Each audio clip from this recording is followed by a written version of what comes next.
English Boost podcast from Speak English Journey.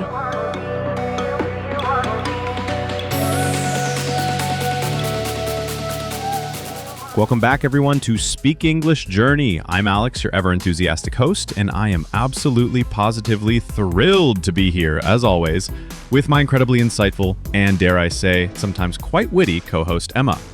How are you doing today, Emma? Ready to dive into another great topic? Oh, witty. I'll take that. I'm doing wonderfully, Alex, and yes, absolutely ready to connect with our amazing listeners. It's truly a pleasure to be back in your ears, wherever you are in the world. We've got a topic today that's not just practical, but universally relatable, something we all do every single day. You got it.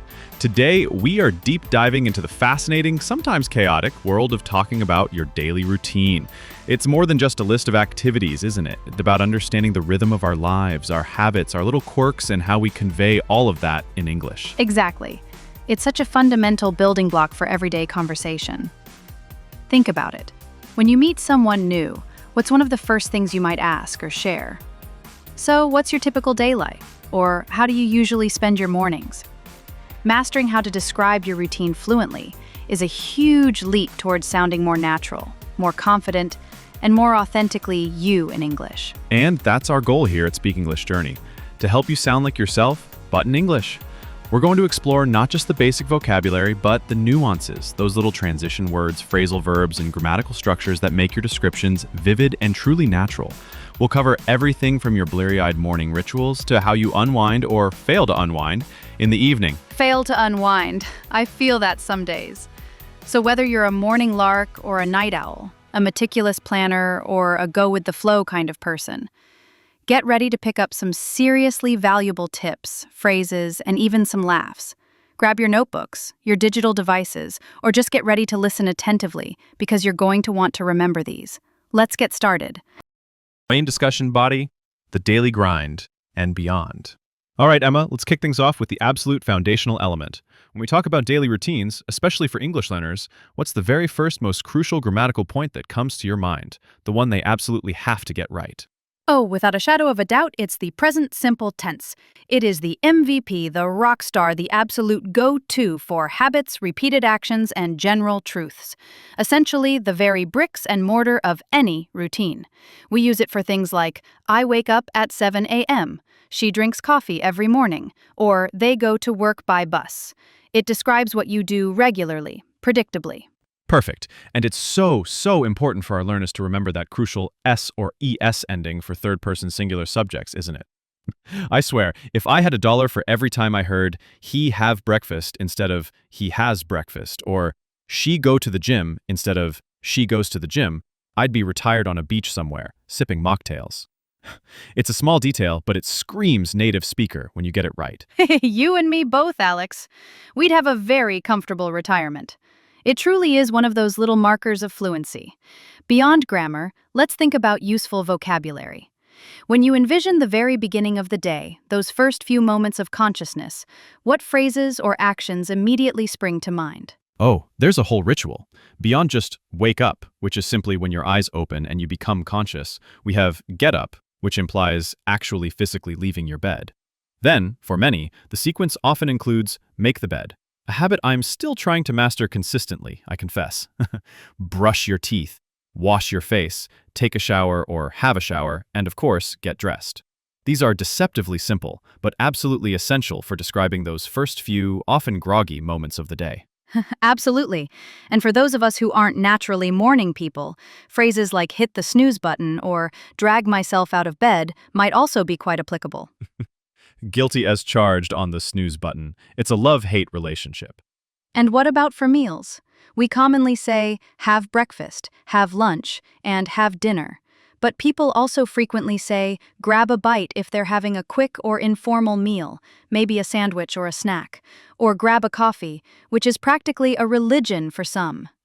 Sometimes you might even skip breakfast or skip lunch if you're in a real hurry, which probably isn't the healthiest habit, I might add. This is where time expressions and sequencing words become incredibly useful, almost like the glue of your narrative.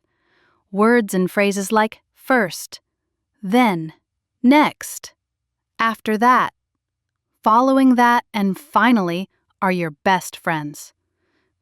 For example, first, I wake up. Then, I make coffee.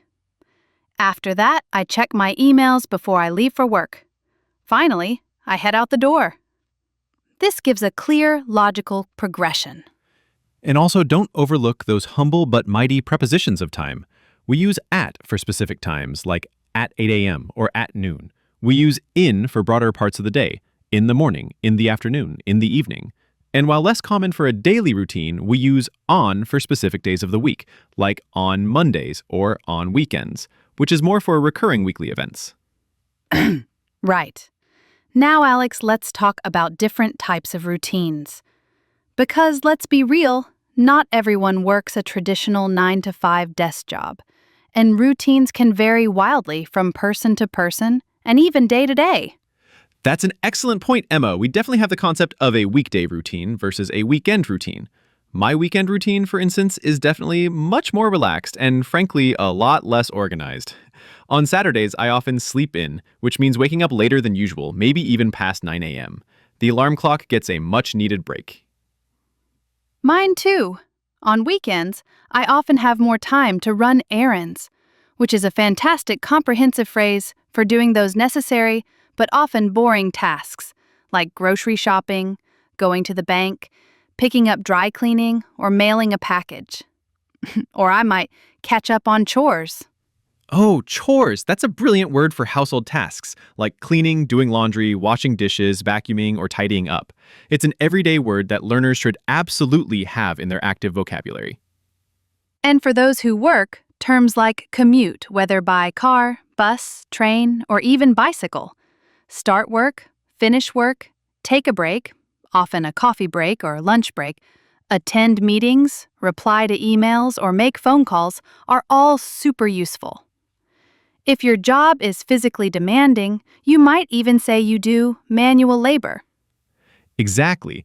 And let's not overlook less formal but very common expressions like grab a coffee with colleagues or head home at the end of the day. You might also put in some extra hours if you're working late, or if you're lucky, leave early. Adding flavor, making your routine sparkle. So, Alex, how can learners make their routine descriptions more engaging and interesting than just a basic chronological list? How do we add some real flavor and personality? That's a brilliant question, Emma. One excellent way is to add adverbs of frequency like always, usually, often, sometimes, rarely, and never. These tell us how often you do something, adding nuance. For example, I usually have cereal for breakfast, but I sometimes make pancakes on Sundays. Or, I rarely stay up late on a weeknight because I need my sleep, but on Fridays I often watch a movie. That really adds detail and personality. Another fantastic way is to talk about why you do certain things.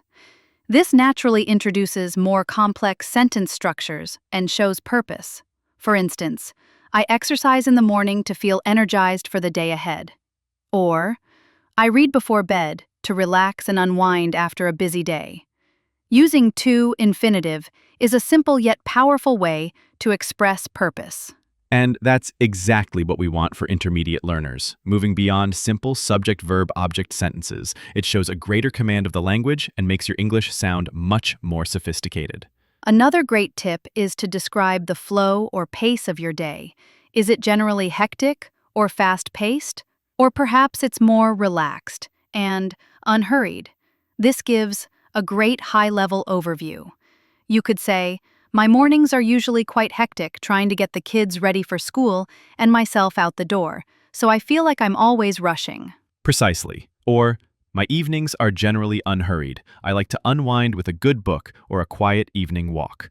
You can also describe how you feel during your routine. Are you efficient, stressed, calm, productive? That sample dialogue really helped bring it to life, Emma. It shows how easily you can weave in all these elements we've talked about. It certainly does, Alex. And to help all of you solidify this fantastic vocabulary and these practical concepts even further, our brilliant vocabulary expert, Liam, will be joining us shortly. He'll be breaking down some of the key terms and phrases we've discussed in today's episode, giving you even more context, synonyms, and practical examples of how to use them. So stick around for Liam's insightful corner. Can bites or Jack 30 im consummate. That sample dialogue really helped bring it to life, Emma. It shows how easily you can weave in all these elements we've talked about. It certainly does, Alex. And to help all of you solidify this fantastic vocabulary and these practical concepts even further, our brilliant vocabulary expert, Liam, will be joining us shortly. He'll be breaking down some of the key terms and phrases we've discussed in today's episode, giving you even more context, synonyms, and practical examples of how to use them. So stick around for Liam's insightful corner. All right, listeners, as we wrap up today's extensive episode on daily routines, let's quickly recap some of the most important takeaways to help you on your English journey. Absolutely. First and foremost, remember to consistently use the present simple tense for describing your regular, habitual actions. It's the absolute cornerstone of talking about routines. Get comfortable with that for he, she, it. Secondly, effectively use time expressions and sequencing words like first, then, next, aft, following, and finally, to create a clear and natural flow when you describe your day. They are your conversational signposts. Don't forget to incorporate those essential and common verb phrases for daily activities. Things like get up, have breakfast, go to work, take a break, run errands, and head home. These are your everyday vocabulary champions. And finally, to add personality, nuance, and detail, make sure to use adverbs of frequency such as always, usually, often, sometimes, rarely, and never. They really make your descriptions come alive and sound more authentic. The most crucial piece of advice we can possibly give you is to simply practice. Think about your own daily routine, starting from when you first wake up until you finally go to bed. Try describing it out loud in English, even if it's just to yourself in the shower, while you're making dinner, or even while you're commuting to work. Or even better, if you have a language exchange partner, a friend who's also learning English, or even a patient family member, share your routines with each other. Asking and answering questions about daily life is a fantastic, low-pressure way to get comfortable with this essential topic. Plus, you might learn something interesting about someone else's day. That's truly excellent advice, Alex. We hope this extended episode has given you an abundance of new tools, fresh vocabulary, and a significant boost in confidence to talk about your daily life in English. Thank you so much for joining us on this Speak English journey. We absolutely love having you with us each week and genuinely appreciate you taking the time to learn and grow with us. Until next time, everyone, keep practicing, keep speaking, keep listening, and most importantly, keep enjoying every single step of your English learning journey. Take care, and we'll talk again very soon. Bye for now.